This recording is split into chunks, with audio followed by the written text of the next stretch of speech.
always heard only poor people marry for love. And now that I'm coming into more of a space of awareness, because first we're going to, being offended is part of the trap, right? Because we automatically close our minds off to the information. So we're offended. Oh my God, only poor people marry for love. Nobody's going to tell me I didn't marry for love. Even though we know we didn't marry for love, I married for love. That's why I'm fighting for it.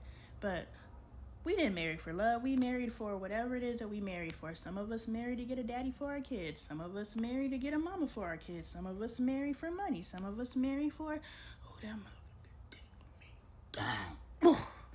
We get married for all these different reasons. And so when we look at somebody else who got married for a different reason than we did, we judge them. That's silly. Judgment is silly.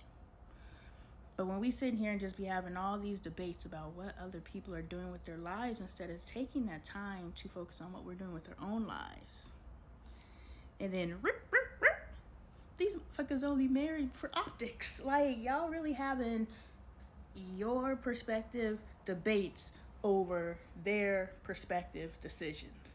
Like, it's wild to me. When I separated from you, I purposely walked naked in front of you. I purposefully stayed in the room a little bit longer to watch TV instead of leaving as soon as you came in. All of that was strategic because I was letting you know what you were missing out on. And you couldn't go. I'm telling you what I was doing, and I'm telling you how to work. You're laughing because you should let me know what I'm missing out on when I take you for granted. Instead of just always giving to me, take yourself away from me. Let me know, stop taking you for granted. I treated you however I treated you because you never told me to stop treating you that way. And you tell me by removing yourself from me. But you always gave to me no matter how I treated you. And now I'm in the mental space where I understand, hey, you know, when I'm not treating you the way that you want to be treated, you can tell me. It's okay.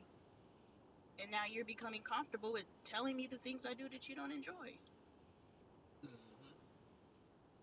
And that's me yielding to you. So I'm telling you the technique. So instead of being prideful and saying, be like, yeah, I can see that. I can see that happening. When people give you what you want, you give them what they want.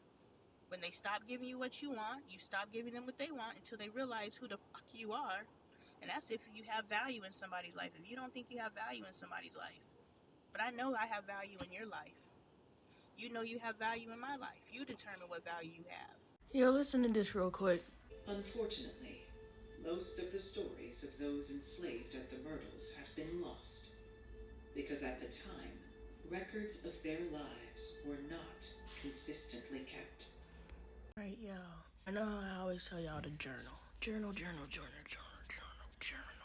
They just said they really don't know who walked this earth at the time because records weren't being consistently taken. What kind of records do you think are being taken right now? What type of documentation is there that you walked this earth? What have you accepted as your legacy? That you were motherfucking here. You're here. Like, you are fucking here. If you got a reason to live, it's the fact that you're here. Do you know how many people aren't here? So to choose to take being here for granted is a choice. And if you are here, what are you doing with it? And those of us who are choosing to exist in this time of this undocumented time, again, because probably at that time they didn't think they were important enough to document that they were here, and then, hey, guess what? Your ancestors, you want to know about you. Oh, we don't even know you existed because you didn't think you were important enough. You didn't think you were important enough.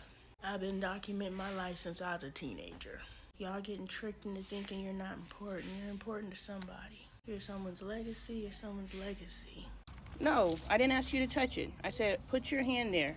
Put it to where it sits right there, like you're trying to catch some water.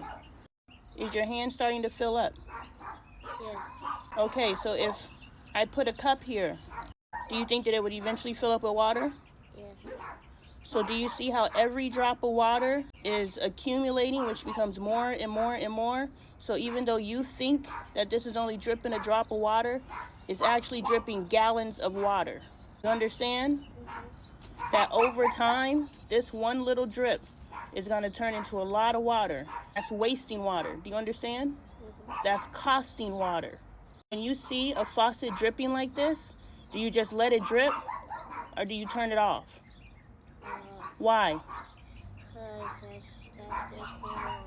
It's wasting water. Why else? Don't repeat me back to me. Tell me what you know now. What do you know now?